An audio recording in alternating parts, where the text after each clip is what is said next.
Selamat pagi jemaat Tuhan yang luar biasa. Alkitab sangat menentang mereka yang hidup dalam kemalasan, sehingga kita disuruh belajar kepada semut. Amsal 6 ayat yang ke-6 sampai yang ke-9. Namun di sisi lain kita seringkali terjebak dalam kesibukan.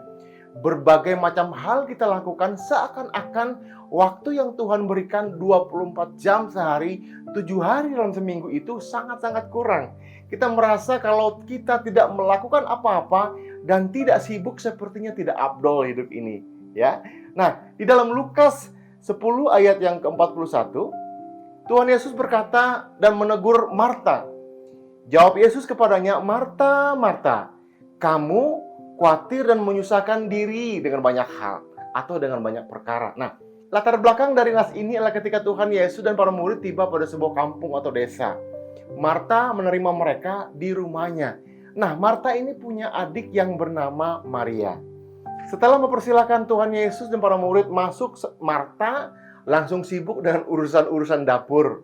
Mungkin mempersiapkan minum, mempersiapkan gorengan, mempersiapkan apa saja untuk keperluan para murid dan Tuhan Yesus. Namun, Marta merasa terganggu dengan apa yang dilakukan Maria. Melihat adiknya yang duduk dengan penuh perhatian mendengar pengajaran Tuhan Yesus, Marta merasa terganggu dan bicara sama Tuhan Yesus. Kita baca dalam Lukas 10 ayat 40.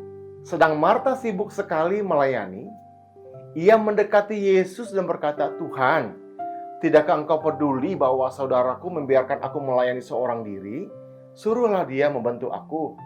Tetapi jawab Tuhan Yesus sungguh mengejutkan. Tuhan Yesus menjawab dengan demikian, "Marta, Marta, engkau khawatir dan menyusahkan diri dengan banyak perkara.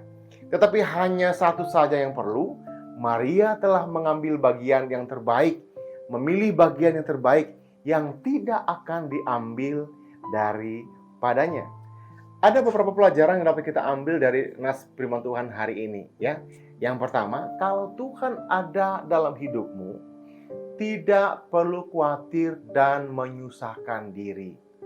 Jangan bereaksi berlebihan atas segala sesuatu, karena rasa khawatir tidak menghasilkan apa-apa. Siapakah di antara kamu yang karena khawatirnya dapat menambah sehasta saja pada jalan hidupnya? Demikian firman Tuhan. Matius 6 ayat yang ke-27.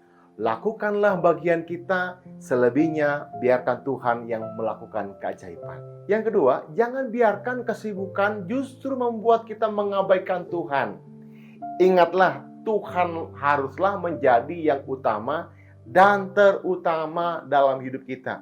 Jangan biarkan pekerjaan atau segala sesuatu yang kita lakukan membuat kita melupakan Tuhan.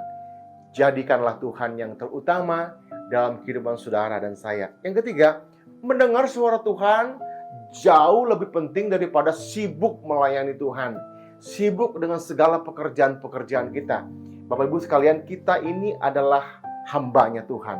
Kita inilah pelayannya Tuhan.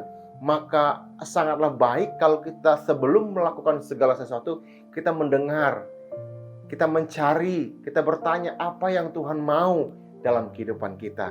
Sehingga ketika kita melakukan sesuatu, itu adalah sesuatu yang sungguh-sungguh dikehendaki dan diinginkan oleh Tuhan.